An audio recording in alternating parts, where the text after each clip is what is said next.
Good afternoon, dear student. I Renu Kushwaha, faculty of applied science department in SIRTE। जैसा कि हम engineering math part 1 में आपको बहुत सारे टॉपिक के बारे में पहले भी बता चुके हैं।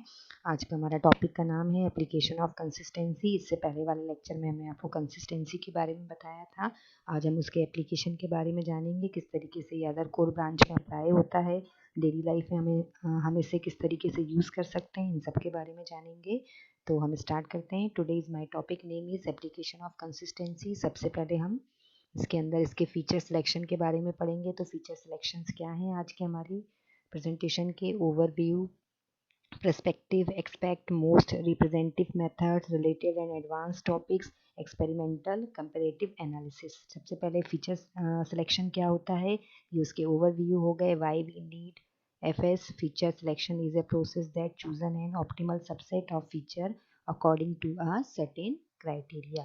उसके बाद overview, reasons for performing FS में इंक्लूड, ये आपको सीक्वेंस वाइज डाटा दिया है, इसके थ्रू हम इसको परफॉर्म कर सकते हैं। उसके बाद नेक्स्ट हो गया इसके पर्सपेक्टिव क्या है, searching for the best subset of features, criteria for evaluating different subset, principle for selecting, adding, removing और changing new features during the search. उसके बाद search of a subset of features. तो FS can be consider as a search problem where each state of the search space correspondent to a concrete subset of feature selected, है ना। उसके बाद ये इसका diagram हो गया कि perspective search of a subset of features को किस तरीके से हम डायग्राम के थ्रू बता सकते हैं। उसके बाद search of a subset of features, these are two types. इसके दो डायरेक्शन होते हैं। एक होता है सीक्वेंस फॉरवर्ड जनरेशन, जिसको शॉर्ट फॉर्म में SFG कहा जाता है। दूसरा हो गया इसका search direction sequence backward generation, this is denoted by SBG। ये इसका ग्राफिकल रिप्रेजेंटेशन हो गया। और साथ में हम इसमें एल्गोरिदम भी बना सकते हैं, क्योंकि कहीं ना कहीं ये कंप्यूटर साइंस ब्रांच में अप्लाई होता है। तो ये हो गया सर्च डायरेक्शन की algorithm 1, sequence forward feature set generation के लिए। ये दूसरी एल्गोरिदम हो गई। उसके बाद ये इसका डायरेक्शंस के नेक्स्ट टॉपिक्स आ गए, किसके थ्रू हम बाई डायरेक्शन जनरेशन, जिसको BG बोला जाता है, और रैंडम जनरेशन, जिसको RG बोला जाता है, उसको भी फाइंड कर सकते हैं। ये उसकी एल्गोरिदम हो गई। Bidirectional feature set generation BG की, ये random feature set generation RG की। उसके बाद prospective search of a subset of feature, these are two types of searching also. Search की स्ट्रेटजी क्या हो गई, एक होगी एक्सक्यूटिव सर्च, दूसरा हो गया हेरिटेटिक सर्च, है ना। उसके बाद नॉन डिटर्मिनेटिक सर्च के थ्रू भी हम इसको फाइंड कर सकते हैं। ये हो गया इसका सिलेक्शन क्राइटेरिया, है ना। उसके बाद डिस्टेंस मीज़र को भी फाइंड कर सकते हैं। उसके बाद डिपेंड्स मीज़र को भी फाइंड कर सकते हैं, ये उसका फॉर्मूला हो गया। कंसिस्टेंसी मीज़र को भी we can find also in selection criteria. Accuracy measure को फाइंड कर सकते हैं मैथमेटिकली, इसका फॉर्मूला हो गया। ये हो गया पर्सपेक्टिव फिल्टर्स का ग्राफिकल रिप्रेजेंटेशन विथ डायग्राम। उसके बाद फिल्टर्स क्या होता है इसके बारे में बताया है। उसके बाद वेपर्स को थ्रू भी हम इसको शो कर सकते हैं, वेपर्स के बारे में डिस्क्राइब किया हुआ है।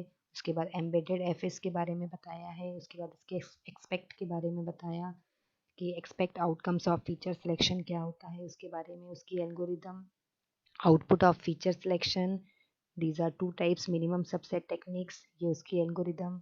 उसके बाद इसके एवोल्यूशन क्या हुआ, एक्सपेक्ट का गोल्स, इंटरफेरेबिलिटी, इंटरप्रेटेबिलिटी और डाटा डिडक्शन, इसके बारे में बताया है। Expect evolution, we can drive 3 assessment measure from these 3 goals: accuracy, complexity, number of features selected, speed of the FS method, generality of the feature selected। Expect के drawbacks हो गए, expect using design tree for FS feature selection, most representative method, 3 major components to categorize combination, search direction, search strategy और evaluation measure। उसके बाद most representative method, exclusive method, उसके बारे में बताया है, ये उसकी एल्गोरिदम हो गई। उसके बाद मोस्ट रिप्रेजेंटेटिव मेथड के बारे में बताया, ये उसकी एल्गोरिदम हो गई। Most representative method, non deterministic method, उसके बारे में उसकी एल्गोरिदम, है ना। ये उसकी डिटेल्स बताइए। रिलेटेड एंड एडवांस टॉपिक के बारे में बताया है कि किस तरीके से हम इसको रिलेट कर सकते हैं। Related and advance topics, leading and recent FS techniques, इसके बारे में बताया है। ये उसका डाटा हो गया।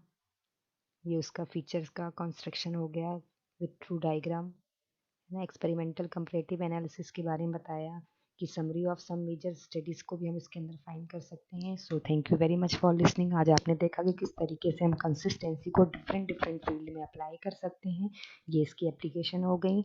आज के लेक्चर में इतना ही काफ़ी है। अदर लेक्चर में हम आपको और इसके बारे में डिटेल में बताएंगे। Once again thank you very much for listening today's lecture. Have a nice day, take care, stay